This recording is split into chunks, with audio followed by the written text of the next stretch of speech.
독재 정권의 종말을 알린 총성.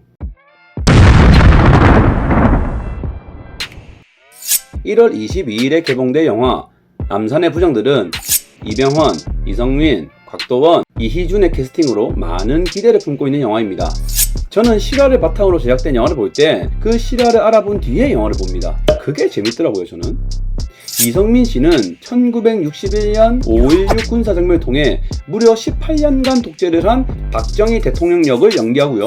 이병헌 씨는 박정희 정권의 핵심적인 역할을 했던 중앙정보부의 부장이며 결국 박정희 대통령을 암살하는 김재규 역을 연기합니다. 곽도원 씨는 전 중앙정보부장이자 박정희가 권력을 유지하기 위해 벌이는 토사구팽 당하는 김형욱 역을 연기했고요. 이희준 씨는 박정희 대통령에게 무조건적인 충성을 바치는 경호실장 차지철 역을 연기했습니다. 남산의 부장들은 원작 소설을 기반으로 12.6 사태 40일 전 청와대, 중앙정보부, 육군본부에 몸담았던 이들의 관계를 통해 무슨 일이 일어났는지를 보여준다고 하죠. 기대가 되는데요. 그렇다면 12.6 사태는 도대체 어떤 사태일까요? 아롱 사태는 자, 무소불위의 권력을 누리던 대한민국의 제5대, 6대, 7대, 8대, 9대 왔다 길다 몇 회를 묵는 거 이거 총 5대 대통령을 역임한 박정희. 그는 업무가 끝나면 서울 종로구 궁정동 중앙정보부 안가 일명 궁정동이라는 곳에서 음주 가무를 하며 휴식을 취했다고 합니다.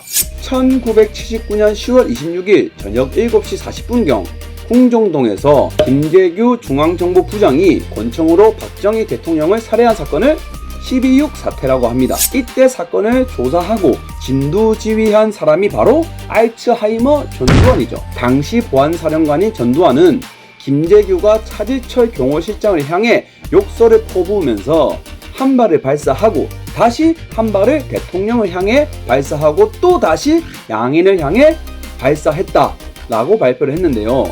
이후 재판에서 내란죄 혐의로 김재규는 사형을 받게 되고 박정희 대통령 사망 이후 잠시 동안의 권력의 공백을 재빨리 포착한 전두환이 권력을 장악하면서 다시 한번 대한민국은 어두운 길을 걸어가게 됩니다. 그렇다면 12.6 사태는 왜 일어났을까요? 먼저 12.6 사태를 주도하고 박정희를 죽인 김재규는 재판에서 이렇게 말합니다. 저의 10월 26일 혁명의 목적을 말씀드린다면 5가지입니다. 첫째가 자유민주주의를 회복하는 것이요. 둘째는 이 나라 국민들의 보다 많은 희생을 막는 것입니다. 또 세 번째는 우리나라를 적화로부터 방지하는 것입니다. 적화 방지입니다. 네 번째가 혈맹의 우방인 미국과의 관계가 건국 이래 가장 나쁜 상태입니다. 이 관계를 완전히 회복해서 혈맹의 국가로서의 돈독한 관계를 회복해서 국방을 위시해서 외교, 경제까지 다져진 국력의 협력을 통해서 국익을 도모하자는 데 있는 것입니다. 마지막 5번째로는 국제적으로 우리가 독재 국가로서 나쁜 이미지를 가지고 있습니다. 이렇게 두서없는 말이긴 한데요. 마치 본인이 대한민국의 민주주의를 수호했다, 수호하기 위해서 움직였다라고 말하고 있죠.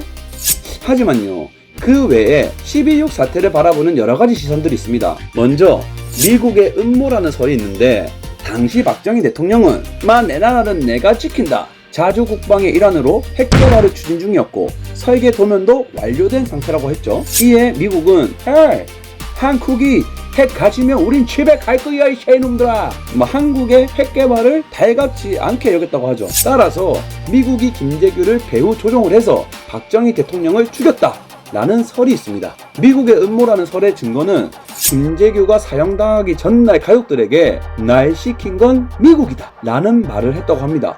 그리고 10월 26일 사건 당일날 미국 대사관은 원래 5시까지만 불이 켜지고 근무를 하는데 그날따라 12시까지 근무를 했고 국방과학연구소 직원들의 증언에 따르면 미국 관계자들이 자주 박정희 대통령 죽으면 어떻겠어요? 라는 식의 유도 질문을 했다고 알려집니다. 또 하나의 설은 그냥 우발적인 사건이다 라는 겁니다. 박정희의 신임을 받던 김재규는 당시 정보 업무 수행에 무능을 자주 지적당하고 강경 노선을 채택한 군대 후임 차지철과의 관계에서 불만이 쌓여 있었다고 합니다.